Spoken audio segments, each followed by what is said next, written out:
I am sure many of you have heard of the Ouija board, but do you know there is also a Chinese version of Ouija known as Dipsen? Dipsen in Cantonese literally translate to plate spirit, is a type of spirit summoning or divination game that became popular in Chinese communities in the early 20th century. It is regarded as a localized version of the Western Ouija board. The practice first appeared in Hong Kong in the 1930s and later spread to other places, including mainland China and Southeast Asia countries. The game is very similar to Ouija, but with less formal tools. Instead of a planchette, Dipsen uses a small sauce plate or saucer. There is where its name comes from, as the spirit is said to be controlling the movement of the plate. Ouija requires a special board and planchette, while Dipsen can be played using tools that can be found in any home kitchen. This made it much more accessible and, in truth, more dangerous than Ouija. Do you agree? Please let me know in the comment below. This is the story of Lim. Today, he lives as a destitute man in a decaying flat on the edge of the city. The building is crumbling, the walls stained with mold, and the air always carries the heavy scent of incense smoke. His neighbors whisper about him. They speak of strange sounds in the night, and the way Lim often mutters as if speaking to someone unseen. But Lim was not always like this. Once he had everything. He was the pride of his wealthy family, a bright student destined for success. His teachers praised him, his friends admired him. His future looked certain, until one fateful evening when, as a boy, he played a game he should never have touched. Lim was 13 years old when he and his friends broke into an abandoned house in the neighborhood. There were rumors that the house was haunted, and the boys wanted to play a game they had heard about in rumors. It was called Dipsen. On the floor, they placed a sheet of paper marked with letters and numbers. In the center sat a porcelain saucer. They lit a candle, dimming the room into a pool of flickering shadows. Each boy placed a finger lightly on the saucer. Then they asked if a spirit was present. At first, nothing happened. But then, slowly, the dish began to move. It glided across the paper and stopped on the word yes. The boys froze. Some laughed nervously, but no one dared lift their finger. The spirit began to answer questions. It revealed private details no one else could have known. The laughter stopped. Fear seeped in. Finally, one boy whispered, "It's late. We should end this." They tried to close the ritual. They told the spirit to leave.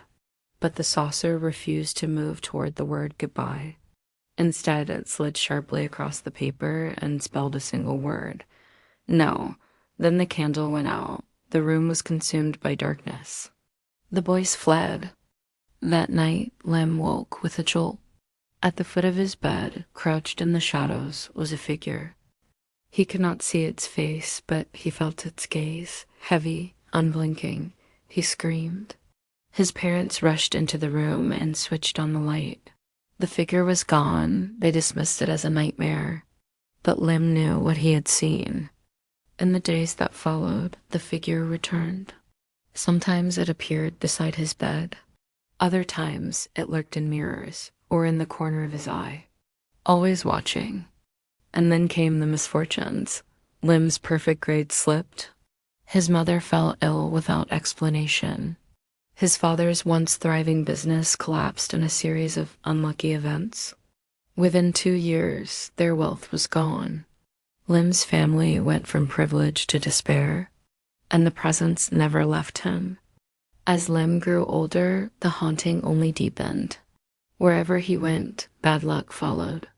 Job opportunities vanished at the last moment. Relationships ended abruptly, partners complaining of an unbearable coldness in his home, of sleepless nights filled with strange noises. Friends avoided him. They whispered about his cursed fortune, his hollow eyes, and his tendency to look into corners where no one stood. Desperate, Lim sought help. He visited temples and churches, begged priests and monks, even consulted psychiatrists. Each promised relief, each failed. The rituals drove the spirit away for a night, maybe two, but it always returned, stronger than before. By the time Lem was 30, streaks of gray marked his hair. By 40, he was alone, renting a single dim room. By 50, he was a forgotten man, lost to poverty and paranoia. In his flat, the haunting grew louder. At night, Lim would hear the sound of porcelain scraping slowly across the floor, as though the saucer from his childhood game still moved beneath invisible hands.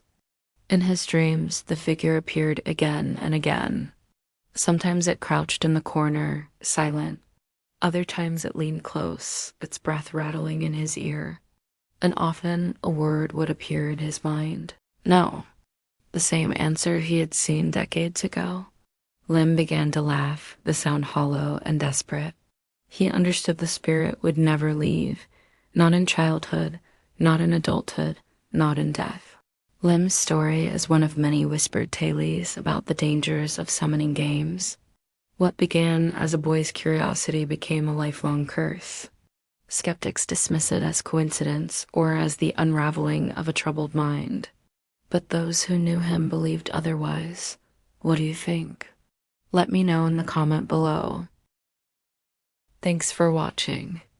Please hit the like and subscribe if you enjoyed the video. Also, please let me know in the comment below what other Southeast Asian paranormal stories you would like me to feature.